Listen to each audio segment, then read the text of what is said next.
Nabike bozali ebele na ba poste téléviseur nabino toujours pour la kolanda magazine nabino Adona Info Télévision.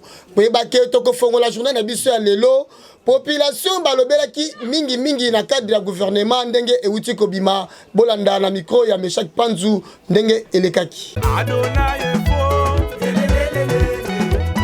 ayena makamwazi population ya ville ya Kinshasa pe Kinshasa Mobimba République démocratique du Congo nyonso bazelaki gouvernement ebima boka population ndenge balobelaki pona gouvernement oyo euti kobima ya mwana mboka Samba Lukonde bolanda reportage oyo na bokasi ya dete banza na Meshak Panzu.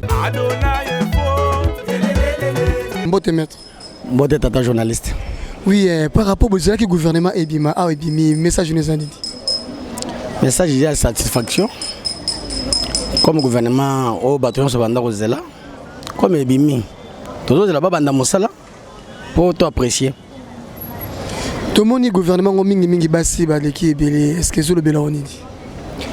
Et quand moi basi ça problème té. Mais journée bo pese bango journée moko na katia mbula mobimba. Faut qu'on reconnaître bango sans bango mi bale pe boza la té. Faut to travailler na bango to partager ba idée. Pour nous to tanga na bango. Eza likambo malamu Tshisekedi asali. Parité. Likambo parité. À reconnaître la même base que bazana valeur. Mais justice est ramakasi ya jumu na moi si atie na justice pour nani.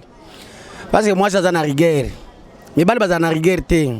Ba mi bale balingi kanyaka trop. Yango na sepeli ndinga pesi moi si justice. Po mamande akonzaka ndako. Soki papa ke musala mamanda tikala na bana apesa bango punition. Comme apesi justice na moi si ngana tombeli mama na musala malamu. Papa tomona na tango ya papa Etienne Tshisekedi a travailler na ba invertébrés. Oyo ba travailler basala musala ta mokote. Yepe azu ba bilongia sika yo. Bongo il faut que bilongia na kalezo ngaka gouvernement.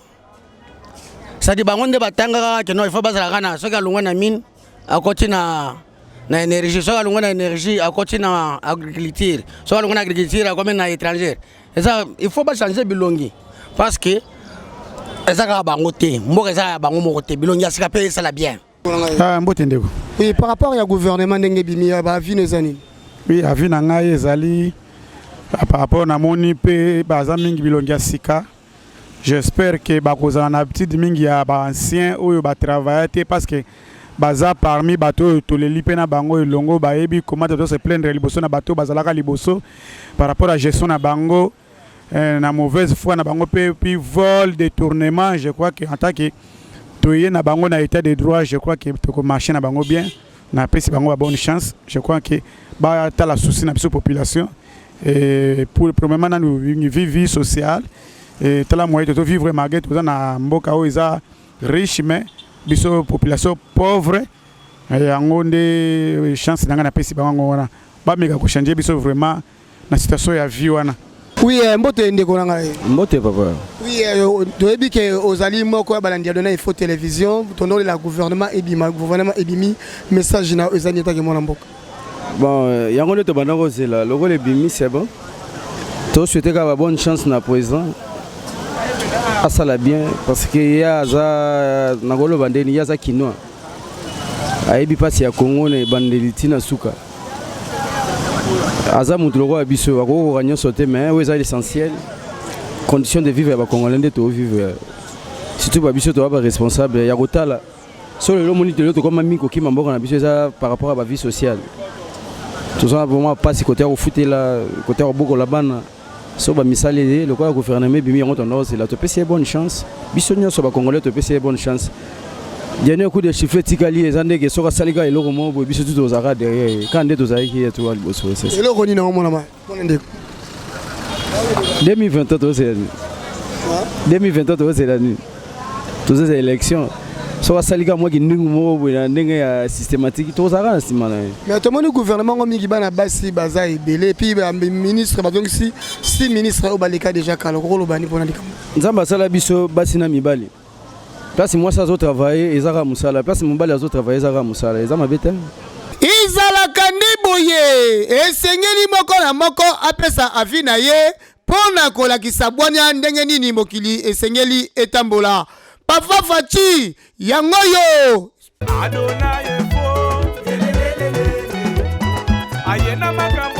analyste politique Jean-Malouk Yepe azangaki malobate alobelaki pona insécurité ezali koleka ba jemi na commune ya Makala pe Bumbu na Selimbao bolanda reportage oyo ya DT Banza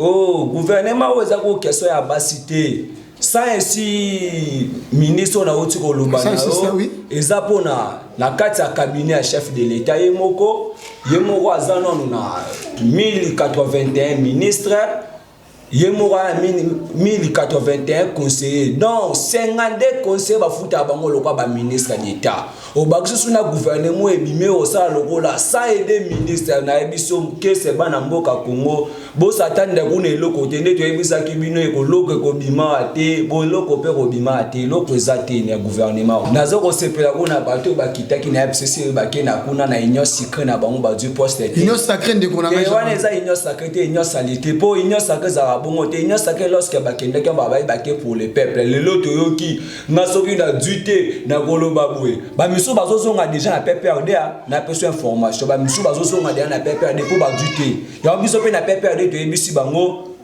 kinyat porte zero kangama bazonga te bazara na innocente na bango ba mission rozana PPRD ndeko shader à côté des ordres de kuno de monique bandeko deni kamba bakei bakenda kwa ba jaka dima bakei c'est ça yango na PPRD ndeko nani so balanga ndeko deni kamba un vagabond politique tala télévision de vagabond politique wazolo bakeba balongola ba ensemble professeur ba gouverneur ba koma roza nommé on balanga wana politicien zolo bakeba noma ba gouverneur wana eza mututin Waza vraiment mututé Rolanda biso to aba constant to aba nationaliste to aba idéologue to aba to balingi Congo to aka derrière Joseph Kabila pour na rolobela mamboka to atepa droit cité mais toujours avec ba idéologie Joseph Kabila kabangi nazo ko sepela kuna bato bakitaki na FCC bakena kuna na union sacrée na bango ba du poste union sacrée ndeko na ngaya wana eza union sacrée union salité po union sacrée za bongo te union sacrée lorsque bakenda ka ba baké pour le peuple le loto yoki ngasoki na duté na koloba boye ba miso bazozonga déjà na PPRD na peso information ba miso bazozonga déjà na PPRD pour ba duté ya biso pe na PPRD to ebisi bango kinyat porte zero kangama bazonga te bazara na innocente na bango ba mission rozana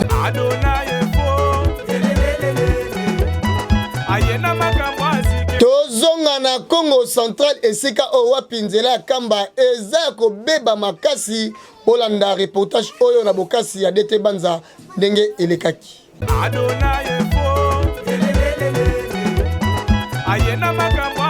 na simplicité na ye boye bake bato ebele bakanisa kazalaka lolendo me botala azongaki na mboka kamba nzela ezalaki ya kobeba makasi atambolaki makolo yeyo papa Simo Kiangani atambolaki na kimia pe kokota na ye na mboka ya kamba botala nzela ndenge zali kobeba makasi population basangaki maloba te pona koloba bolanda reportage oyo na bokasi ya DT Banza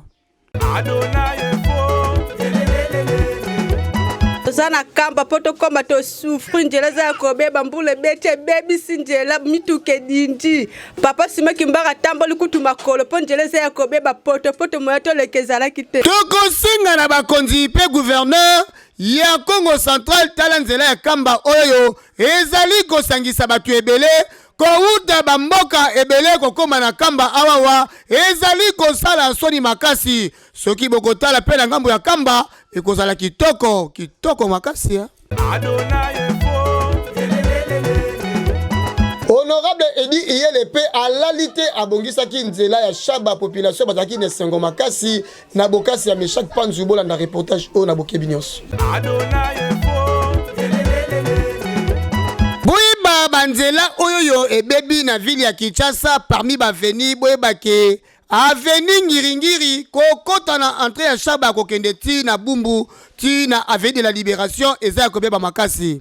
Et beba bambula ebele boyeba ke député valable yeyo Eli ya bana Ngiringiri azwaki likanisi ya kobakisa mabanga pe kobongisa esika opo ba chauffeur bazali la makasi bolanda reportage oyo ndenge elekaki. Mbote ndeko na ngai. Mbote monsieur les journalistes. Nicole uti koleka tozalaki na ona ba image ya butuna Bouromé Sekadima pona Raskin toujours et tomoni bino awa présence na bino esali ni oboye pona nini.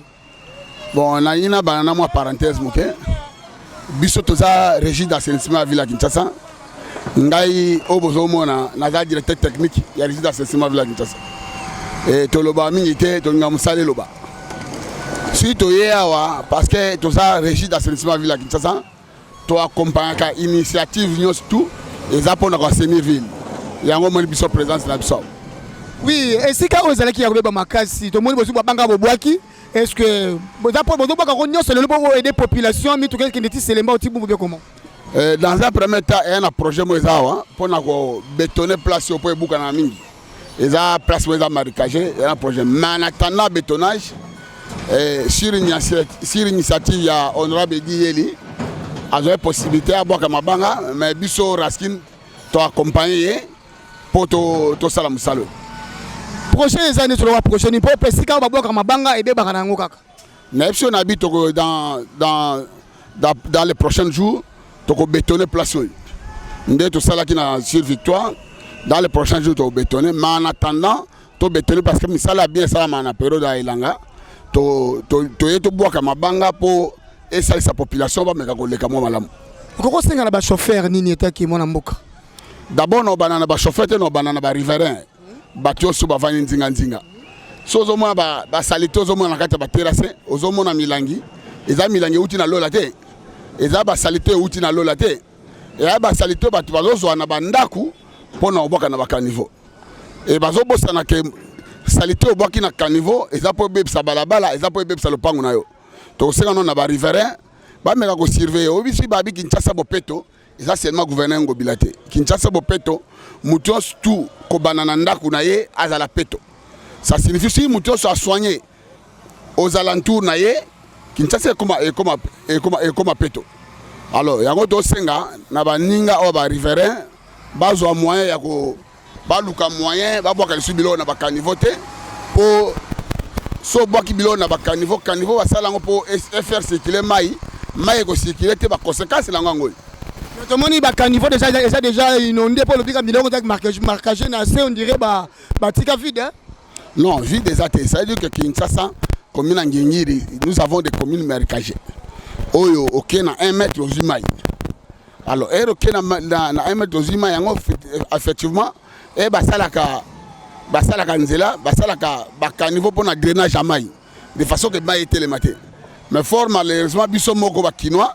Tozo ba salite na biso to boka na kati ya caniveau. Alors boka na kati ya caniveau mai ko traîner na asphalte mai telemi ko makadam bukani. Conséquence zo makadam zo buka ezadi na buzoba na biso bakinois. Ça va, merci. Moi namboka pesi ya vine tant que technicien, moi namboka moi lilo bezali to moni hotel mi total nini.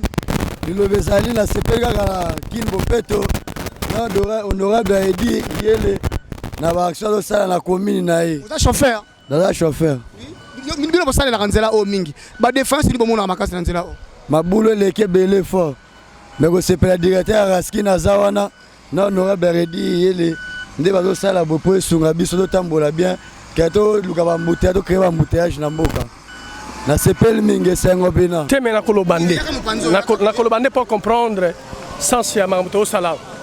Moi ni mamto sala wa Ezali Makamboyo, d'abord on a félicité le gouverneur et la province de la ville à Kinshasa, Gentini Ngobila, parce qu'il y a des gens qui ont songé pour la base de Bango, le collègue dit Yel Moulangui, papa social.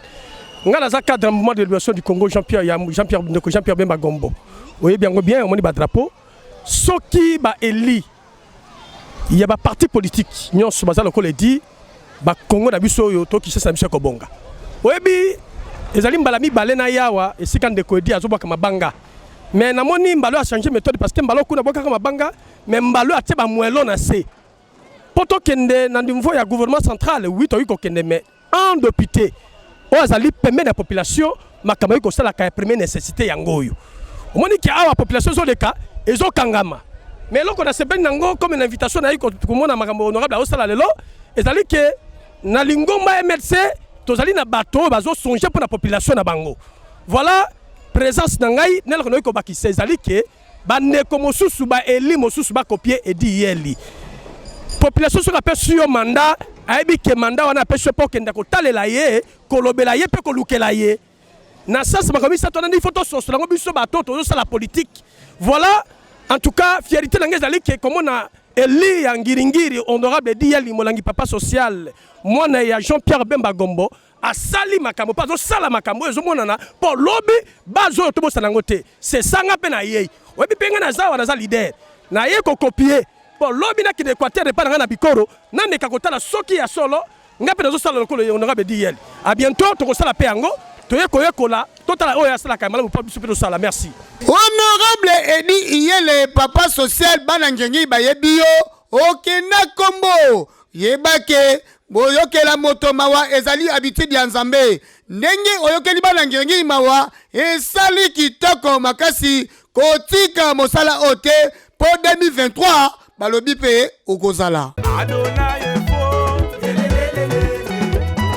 Sénat non mécanisé na quartier Pululumbambo na commune ya Selembao bazali kolela ndenge nini bazali kofuta mate bolanda reportage oyo toujours na bokasi ya Meshak Pantu Natango basusu bazali kosepela na gratuité kotanga la école mosusu Sénat pe bazali kozali futi na bango me boyebake na commune ya Selembao na quartier Pululumbambo école oyo bazali komona Pululumbambo batonga yango na ba norme kitoko mais bansenya bazali kolela lifuti ezate tokosinga na gouvernement oyo ebimi botala na ngambu oyo se bokotala awawa ekozala esengo makasi boka basena ndenge balobaki na micro ya Dete Banza mama tokuti bino boza libanda awa bozotangisa te to bozotangisa papa tozotangisa te parce que situation école oyo tolembi l'école depuis 2014 école ezala construit l'état yemoko asombi l'état yemoko atongi bota ba bâtiment ndengeza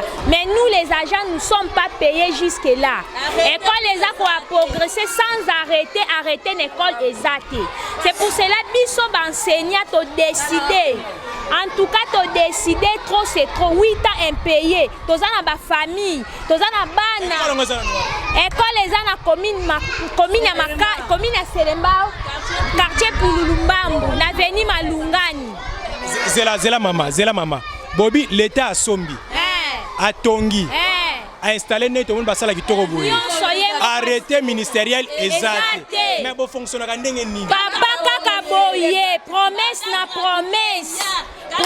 na promesse to expera kaka maison simbate to sali ba démarche ndenge na ndenge pona ba arrêter ya école ba kondi ndenge na ndenge même ba visite ba sali voir même ministre en fonction Willy Bakonga sali lettre ba remettre biso arrêté et balingi te.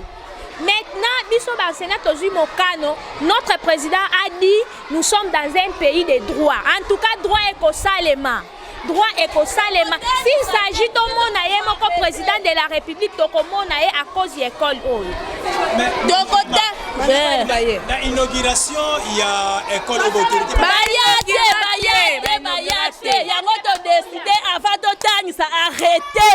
Ce qui a arrêté ça, c'est Facha président ya biso nyonso solution tozoluka solution toboti bana bakoti classe ti lelo biso ba para tozwa mbongo te ba responsable tozo souffrir 8 ans tozo salaire te 8 ans tozo tangisa parce que ye alakaki biso ke aropesa mécanisation jusque là tozo mona solution te kokosa na kokosa baroyana nini onde bazabu zela na bon ngana ko bakisaka boye l'état congolais pe fati oto bengi Tshisekedi azotala biso nde tozoloba boye tala école batongi awa école ye moko abimisi mbongo atongi mais bien tala ba santé tozo souffrir makasi Tshisekedi amona biso tala ba maîtresse nde tozo ya tozaki minene mais toye na Pulumbambo tokondi tosili alors l'état atteint la biso likambo yo école mike mike zo futa mais école ya boye biso tozo souffrir sans arrêter tozo souffrir lelo o toza na gratuité de l'enseignement tozo souffrir ndenge nini alors c'est pourquoi le col bino boye bo aider biso l'état la biso bakambo yo afuta biso pe aye la biso arrêter oyo ezana liboso eza arrêter. Alors, les lots oyo, oui, les lots oyo tozotala, tozana gratuité, tozo souffrir ndenge nini, banda gratuité bandi au 2 ans tozo sala ya gratuité, tozo zo eloko moko te. Alors l'état attaque la biso, tozo souffrir, même la Bible balobi celui qui travaille doit mériter son salaire, mais biso tozo mériter nini. Oui. Ngana obakisa boye papa biso toza awa école o esalami na misu na biso depuis 2014 biso tozala awa totangisi bana misuba comme na ba 3e des humanités ba 4e ti lelo na to futamite papa. Comment se fait-il l'école à l'état et moko toza école non conventionnée toza mona ba école conventionnée bazozo ba arrêté bazozo ba mbongo mais biso toza officier direct l'état to comprendre l'état na église ya catholique pe population balelaki makasi le 6 avril ndenge batumbaki église ya catholique to ebite nini elekaki wana bolanda reportage oyo na bokasi ya Alain Luzet na Meshak Panzu bazalaki wana 6 avril tango wana batu bazali ko sepela centenaire ya église kimbangiste boye ba église catholique bazalaki na makasi na commune ya Makala na avenue Mafuta botunanga nini population ba mama ba yaya balelaki makasi batumbaki église wana na 0 heure population mazalaki ya kolela makasi boka sango ndenge alobaki. Bonjour père. Oui, bonjour. Oui, nous sommes où précisément? Nous sommes à la paroisse Saint-Clément à Makala, quartier Tampa, avenue Mafuta numéro 1. Événement eleki awa to moni za le sengote to mikolo to le ka to mona ki to fêter ki 50e anniversaire mais biso to su appel a donner info te ba bengi biso événement eleki awa. Na butu ya lelo na ngonga ya 2h du matin to yoki coup de fil bazo signaler ngai ke bato moko bazo tumba ba porte église na mbala moko na bimi na pelisi mwinda bandeko wana pe bakimi baba zaki tumba église bakimi to ye to bomi moto talaka ndenge ba porte zali wana ya ko tumba ma vraiment eziki penza ya solo c'est que zali ma wapona biso paroisse Saint-Clément pona ko perdre édifice munene boye pe oya kitoko na kati ya mboka na biso lokola Makala. Oui père, c'est que ma prière na eza makasi bebe ba se pela notre nous diriger église ou bien comment? Ba wana to yebite puisque mosali nzambe da mosali nzambe esika zali esengeli ate asangwelamu to iko bombelo ko mokote to kote asangwelamu c'est que ko dénoncer mabe peut ko encourager makamba malamu. Père, coup de fil en on débute dans histoire en mukeba bolanda biso apata mikila poto yomodo bolanda biso de libanda ya mboka déjà tina fatika bato landa biso na ministre awa. C'est coup de fil na zwaki babengaki ndeko asunga kabisa wa na sasinel c'est babengaki ye azalaki te ezalaki mosusu azalaki na ndako asinyalenga ke wana bato ba civique bazali wana libanda bazo tumba nini porte église amonaki bango ndenge nini bamonaki bango na musika c'est que bamoni moto ndezo pela bamoni moto za pembeni ya nini ya église bango bamoni penzaki bazo pelisa moto pona porte puis porte de Jésus aki moto tango bango bazoya po baya au secours bato wana pe bakimi mbala mo ezalaki bango loko incendie te bamoni pe bato bacha ba moto na bango oui bamoni penzaki bato bazoti ya moto po ozomona ata banzete ezali awa c'est que bazui table na balabala elengesa kuna baye batie na porte na bazaki na bidon essence basopi yango likolo ya porte puis batumbi po soki ezalaki essence te moto lingaki ezwali baya wana tezama makasi. Oui bandeko baso landa biso na mikili ya poto pe général Kasongo landa biso merci na kingrati bolanda rape biso pour la sécurité ko senga nini abacha ba soda apo avant côté église ba contrôler bien comment?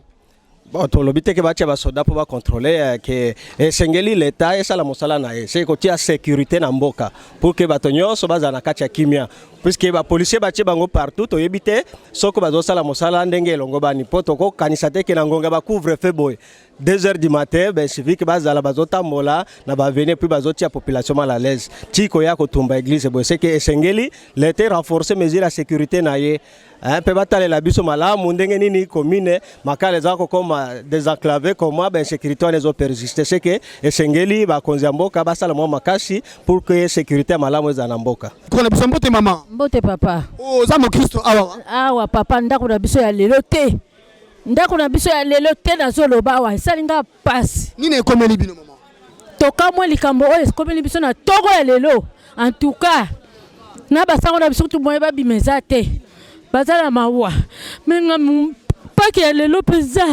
En tout cas, pesinga passe pesa pasi. Nazala na zolenga likamba boye. E bandeli biso ndenge nini. Poto ko mona boye. To bandeli lelo tena église oyo. To bandeli na Mandela. Lelo to ko koma boye. Na papa mbongo batie pour dans moto na likolo. Asali nini église na ye oyo. E pesi biso pasi papa. Nazala mingi akoloba te. Na sambelaka awa. Naza réunionnel. Naza papa catholique. Naza na Pax. Na lobi nyos. Kosenga na mwana mboka Silvano Kasongo insécurité na commune ya Makala to ebite soki ba jemi, soki ba kuluna, soki miyibi. Toyebi te me insécurité ezali makasi mingi na quartier Tampa balelaki mokolo wana ko kanisa kutu moto akufi boka sango a déplorer makasi population bazaki na rigere makasi tokosenga mwana mboka Silvano Kasongo tala ngambo ya Makala insécurité eza makasi Komini ya Kala bazali kolela bazala banzela kitoko te ezali kopesa pasi Geti Tumba azalaki wana pona kozela bino image o na komini ya Kala mu population bazali ko souffrir makasi na banzela na bango bola na reportage oyo na bokebi nyonso Biliali ezala bilobaloba mekozala biliali ya te olembongo ya leta ebele ata kutu maloba na gouvernement provincial olobaka na yo te mwana mboka kadima juste yeba kosunga bana ya kapela pe bana ya yolono na komi nyonso ya Kalamu po nzela o ndenge ebebi soki ozalaki bumese malamu nde nzela oyo esi basala yango tongo ezaleli ya boye ezali mabe yeba kolia na bato po kolia esilaka te Naibiki bozalaki ebele pour la kolanda journal Nabino oyoyo epesa bino information kitoko Adona Info Télévision. Merci na sima ya caméra ezalaki Meshak Panzu oyo asimbaki bilili na bosanité mwana mboka honorable ya gogo ya somwe mwana selemba ya tongo vena ngai na peso bambote. Merci na biso kolanda biso na mikili ya poto otlanda biso tokolemba te toujours pour kolakisa bino information ya kitoko to kutani mikolo ezali koya na bokasi ya Alain Luzayadu Adonai